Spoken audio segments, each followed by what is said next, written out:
Hi, my name is Dr. Stephanie Chadwick, and I teach art history in the Lamar University Department of Art and Design. I'm happy to participate in this faculty video lecture series. My talk today will be Art History in the Making, Art in the Age of Coronavirus. I want to start this talk with a couple of questions. First, what does it mean to think about art as individual and cultural expression, or as art history in the making, in the midst of this sobering and monumentally historical pandemic? Second, how is art relevant given the gravity of COVID-19? I've been amazed at some of the artistic answers being disseminated around the globe, and I want to share some of them with you now. Of course, some of these images are grim, others are enheartening. Some of them draw upon art historical references. All of them speak to the personal and global ways in which COVID-19 has impacted daily life. By now, we have all become uncomfortably familiar with eerie images of empty streets, stadiums, universities, and other realms of usually bustling cultural life. But we might not be accustomed to seeing or thinking about these images as art, or considering how images responding to illness, disaster, and hardship have functioned throughout history. Glimpses of once thriving civic centers have always intrigued, and we have long been drawn to mysterious ruins. The empty streets of life during coronavirus, however, are glaringly representative of our own time.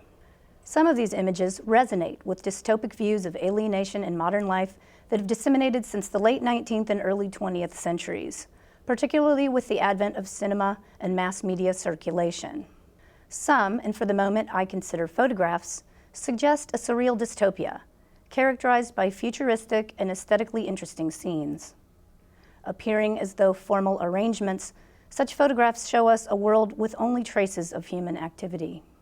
Some of these images are striking in ways that reach us at the core for their formal, thematic, or documentary approaches, or preferably some combination of these elements. Some of the photographs are so artistically done that they remind us that photojournalism is also great art. Photos of life during coronavirus both disturb and draw attention to the deeply human side of this experience. This combination of art and document is not a new phenomenon. One era that the current and collectively experienced economic predicament recalls, if not for the absence of people, is the Great Depression of the early 20th century. Margaret Bourke-White's famous Depression-era photograph after the Louisville flood remains an icon of that era, and the contradiction between a national narrative of progress and the struggles of many ordinary people to survive. Images of COVID-19 are emphatically surreal, however. They resonate with contemporary sci-fi and horror movies, many of which deal with pandemics or a zombie apocalypse. Yet these images are real. They recall a history of fearing and depicting mortality, one way, according to psychologists, to deal with related anxiety. The masks we see in depictions of COVID-19 are cause of an anxiety of their own. Masks appear in the art and cultures of the world and serve different functions in their respective contexts. The mask's function is often protective, but it's also performative. It hides, transforms, and transfixes.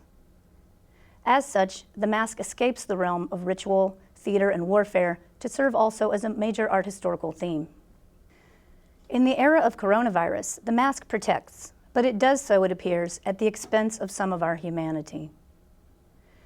In this Los Angeles mural depicting a hooded figure wearing a gas mask, the covering reminds us that this is a battle of a kind, as well as a social crisis.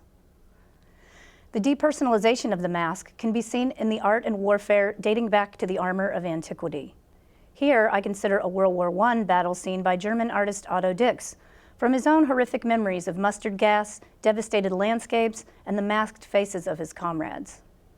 Although designed to protect, these masks took on the appearance of ghost-like armor, transforming all who wore them into frightening specters, reminders to the troops that the specter of death hangs over all combatants.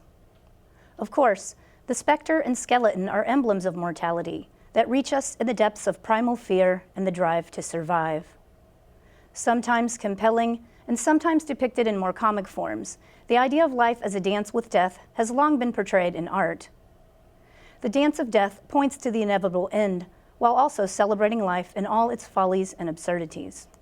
More reflexive contemplations of the passage of time and the idea that life can be all too fleeting can be seen in the Vanitas paintings of the ages, memento mori emblems that remind us to live life to its utmost potential. The dance of death, particularly the art of the bubonic plague or the Black Death of the Middle Ages, still haunts us, however, perhaps today more than ever. It affects us regardless of our station and reminds us that life is fragile. Life also has its needs that at their most basic affect us all. The art of adversity can remind us if we take the ability to fulfill these needs for granted. Such images help us examine ourselves and our ability to adapt appropriately to challenges. Images of disaster circulate more widely in times of crisis, and today we have the ability to share and access more images than ever before. French philosopher Jean Baudrillard saw the postmodern era as one of not only alienation, but also the simulacrum, in which everything is experienced at a virtual remove. While technology has made staying virtually connected relatively easy for many people, maybe the one highlight of the coronavirus pandemic, it has also brought us to the uncanny sense of experiencing collective isolation. The images of life during coronavirus, seen through the lenses of our TVs, computers, or phones, remind us that we need human contact, even if we have to get it virtually a while longer. From the confines of the home, some photographers are exploring the idea of the picture plane as a lighted window and engaging the earliest days of photography's history, in which the window was the setting for many experimental pictures. The idea of the window as a picture into a virtual space dates back to the Italian Renaissance. In contemporary photography, it explores the tensions between light and shadow and between inside and outside, themes that have resonated greatly under quarantine. While some photographers have looked from inside out, others look from outside in, sometimes achieving the voyeuristic qualities that provide for rich art historical discussions. Photographs such as these cultivate our curiosity. What stories are unfolding behind these windows now that people are spending more time at home? Sometimes the subjects gaze back at us, however, creating the kind of relay of gazes that has fascinated art historians and philosophers alike. This relay of gazes is achieved in a photograph by Chiara McCall, in which a family looks out playfully yet forlornly from their home. Each member, father, mother, and teenager, is framed by a bay window pane, now separated from us by actual glass in addition to the photographic picture plane.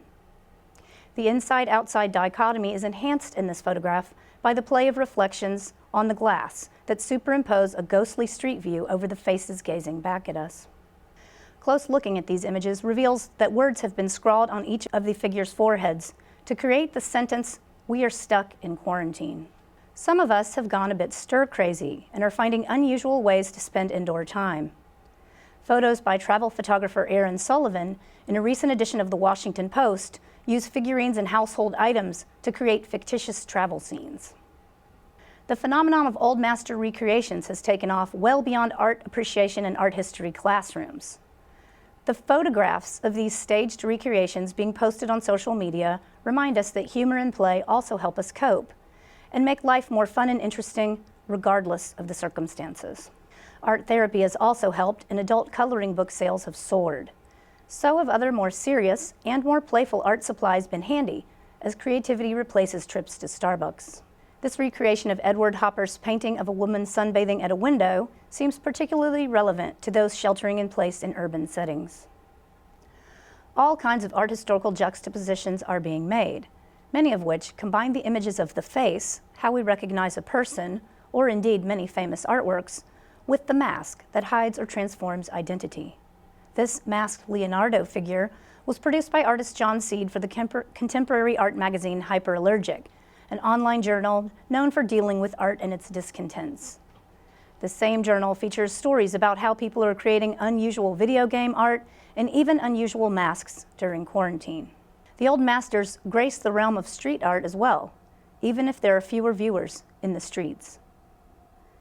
Images such as these call into question the ways in which the mask transforms our ideas about the human image and what it means to be a human being in the increasingly post-humanist 21st century. Some contemporary approaches juxtapose the dystopic and the heroic in the same image. These remind us that identity is unstable and always in process, and that in this history-altering event, there are no easy answers. Such images also foster a sense of local and global community, virtual at times, though it may be. Aside from staying home, one of the main ways we've experienced the coronavirus is through the closures of the institutions that ordinarily shape our lives. As museums around the world have closed their doors, however, they have opened up their collections as never before and expanded their offerings of virtual tours and educational activities. Such outreach, and as we are reminded in the press, the very struggle to survive, can be seen in smaller art institutions around the world and in our community as well. And with the help of social media, these can be widely disseminated and perhaps gain even greater, if not in-person, attention. And here I show the Art Museum of Southeast Texas website and link for the virtual tour of the Patrick Turk exhibition. I recommend that you check this out as it's a really great show. I wish we could see it in person.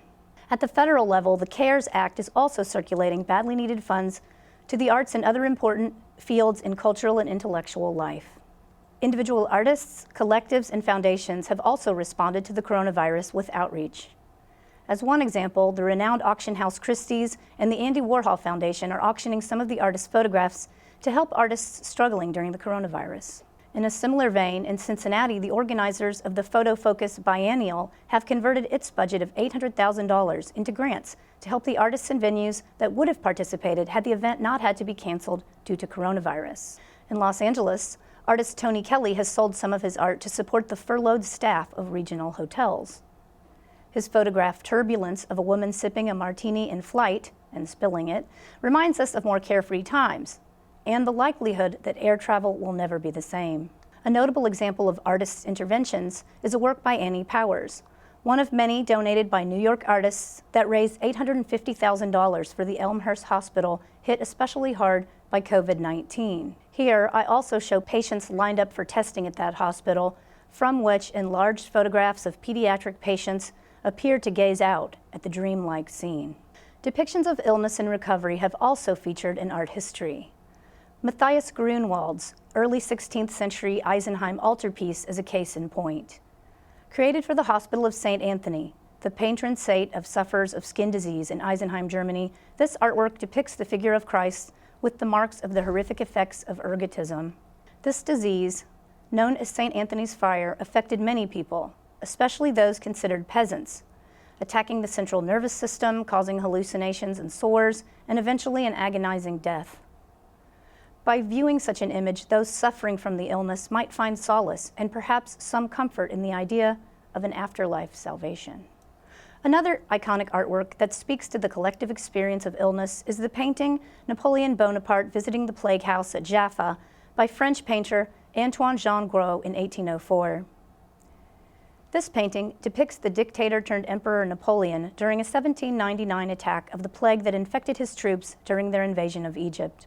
Napoleon is portrayed as a saintly figure who compassionately visits his men and bravely touches one of the dying men's sores. The real story was less enheartening, however, since Napoleon actually ordered the men to be killed rather than spreading the contagion or slowing the progress of the invading army. The painting was a piece of propaganda to counter the news of his disgraceful behavior that had begun circulating in France. It's an image that reminds us to be vigilant in our visual literacy and to beware of the passive consumption of news and of images. It reminds us also to maintain a critical eye in the face of both adversity and propaganda. Another more recent example of the art of illness is Norwegian artist Edvard Munch's self-portrait with Spanish flu of 1918, a pandemic to which the current coronavirus has been compared. Munch recovered from the flu, but it was a long recovery.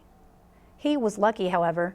According to the CDC, 500 million people, or 1/3 of the world's population at that time, became infected with the virus, and the global death toll reached 50 million. This painting featured in a recent article in Art Forum, which notes that a Canadian critic lamenting the modernist tendencies at that time likened their spread to that flu's contagion.